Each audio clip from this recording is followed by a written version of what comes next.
Hey there! Thanks for tuning in. This is the Tammy Tine Design YouTube channel. I'm Tammy, and today I'm celebrating Christmas in July with a holiday layout. Is anyone else out there catching up on Christmas layouts this month? Personally, I don't mind scrapbooking out of season. For the most part, I scrapbook photos when they inspire me.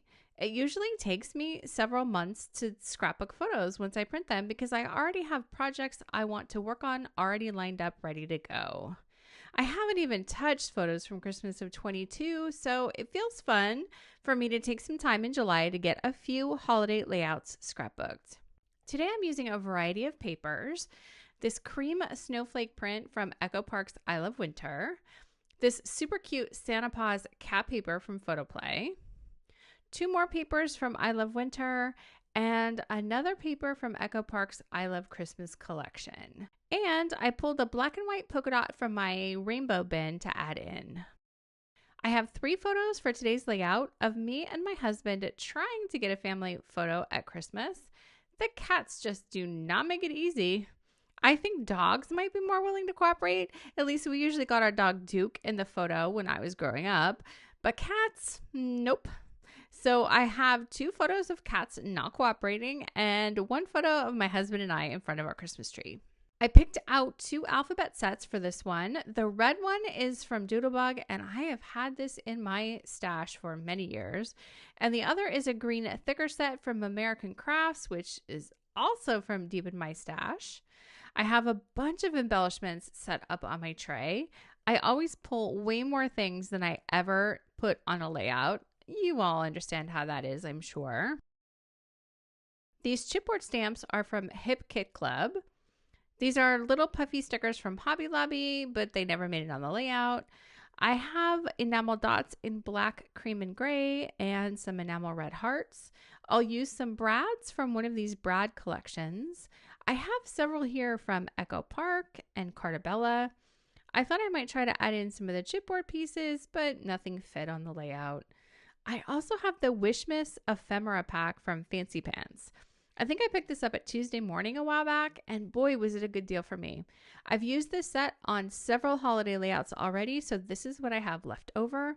I imagine I'll use every little bit of this eventually. The last thing I have here are embellishments I made myself. This poinsettia is my own cut file.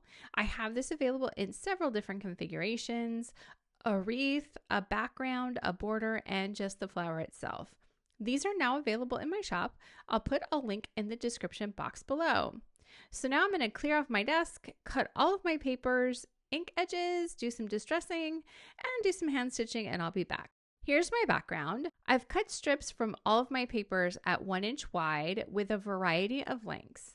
I also added in a tree print from a 6x6 paper pad from Echo Park as the background really needed some green. I distressed the edges of all of my strips with my Tim Holtz distress tool. On 3 of the strips, I added some hand stitching. My preference is to add this stitching before I adhere the paper to the background. If you sew with a machine, I'm sure it's easier to stitch directly to the background, but if you hand stitch, this is a lot of layers to work through, so I just stitched the paper first.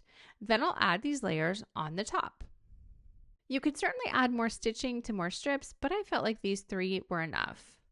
I'm going to glue these down with a glue runner. I'm not doing any more layering in the background, but I'll wait to add wet glue to any of the strips that need it until after I'm done filming. Before I created this background, I wanted to point out that I gutted the background paper to get a strip that I will attach the title to. To cover up that hole, I just took a piece of scrap cardstock and glued it to the back. This isn't necessary, but the extra layer will keep the background sturdy. I do have my title on wax paper. Lately, I've been adding my titles directly to the background, but these letters are not going to show up on all these different patterns. This strip brings the background paper to the front and is light enough for the title to be seen. My plan is to add the photos in like this with my larger photo in the middle and the smaller photos on each side. Then my title strip will act as a shelf holding up my photos, and I still have room to embellish. I do want to use my poinsettias. I didn't have a plan for where they will go, so per usual, I'm going to move them around a bunch until I figure out what I want. I originally thought I would create 3 clusters with my die cuts, but with my photos lined up like this, I end up creating just 2 clusters with the poinsettias. 2 smaller flowers will go in with my title, and the larger one will go to the right of the main photo. I will add one of the Hip Kit Club chipboard stamps. I haven't opened these yet, so I'm just going to snip off the top. That's how I like to deal with my packaging. I don't mess with that sticky flap on the back. I will try several different stamps before I finally pick the green one to go with a red-backed poinsettia. It takes me a while to get these how I want them, so you'll see these poinsettias in different places as I work. I'm going to dump out this ephemera pack on my tray and see what other die cuts I might be able to add. I will only end up using some small flowers and stems to help me build out all of my clusters.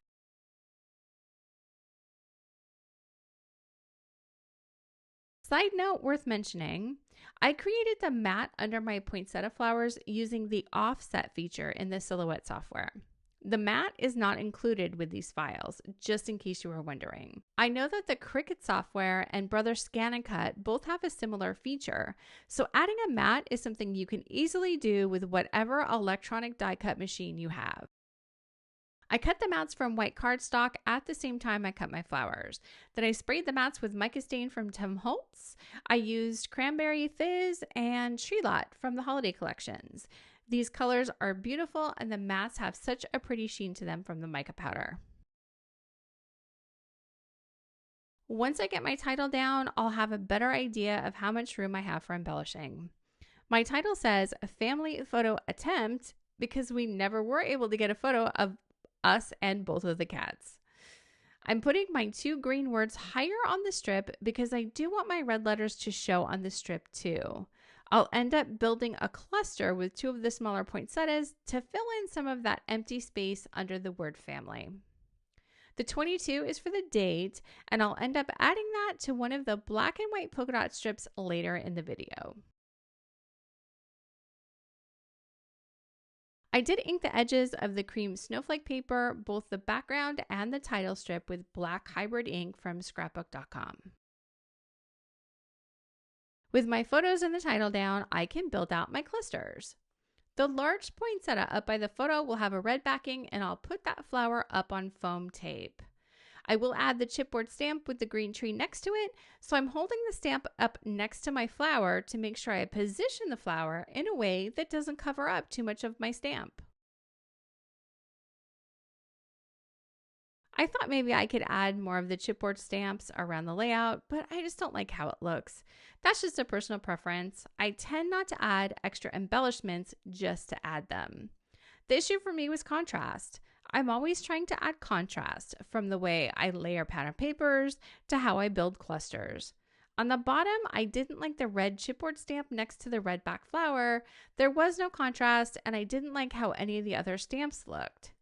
Contrast is a subtle detail that not everyone picks up on, but it is one of those details I try to pay attention to.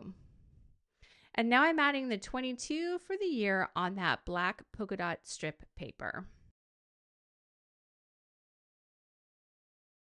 Let's talk about clusters. Do you have challenges creating clusters on your layouts? Let me know in the comments. I can try and feature more clusters in a future video. For now, I do have tips to keep in mind. First, there are different ways to build clusters. Sometimes I make sure to have some sort of a cluster base to build on, like a label. Other times, it's more important to start the cluster with the largest piece first. The base for the 2 clusters on my layout was the poinsettias. These flowers are the largest piece, and I didn't need any other type of base. With the poinsettias in place, I can start building. In the bottom cluster, the way I have the flowers positioned next to each other, I thought that adding in greenery on opposite ends would lengthen and connect the cluster. These are not poinsettia leaves, but they are what I had available from that ephemera pack, so that's what I needed to use. I'm snipping off the ends of the stems so that I can get the leaves to snuggle up close to the flower. Because of the foam tape underneath, I couldn't get the stem to go where I needed it to go, so I just cut it off. Once I get the leaves on, I'm looking for something that can go in between the flowers to fill in that open space, and the two little red buds are perfect. I'm going to do the same thing with the larger poinsettia.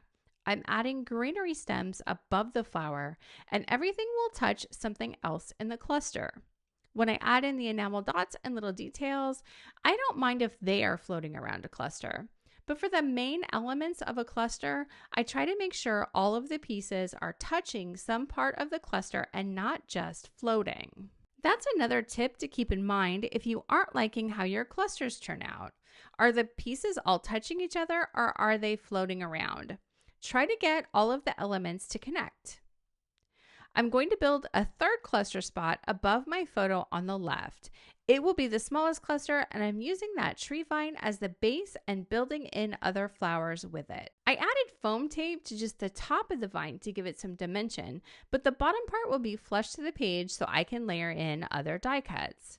I found a small blue flower to add that's the same color blue as the blue in the plaid paper background. I'm looking at all these brad packs for flower centers. I added pearl brads to the small flowers, but of course there were no pearls on any of the larger brads, so I find a green one that will work. I'll start adding in enamel dots to each cluster. I picked the color black to tie back to the strips of polka dot paper in the background.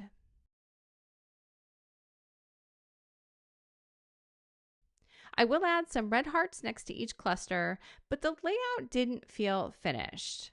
I'll pull out my clear gem and white pearl embellishment box, and I'm gonna add a few more of these little gem stars around my layout. And after I'm done filming, I will add a small word sticker to each cluster. And that's where I will call this one done. I personally enjoy taking time in July to catch up on some holiday layouts. I hope you were inspired to do the same. If you're enjoying my content, please like and subscribe and hit the notification bell so that you don't miss a video. My poinsettia cut files are now available along with a sketch of my completed layout. I'll leave links in the description box below to my shop. See you next time.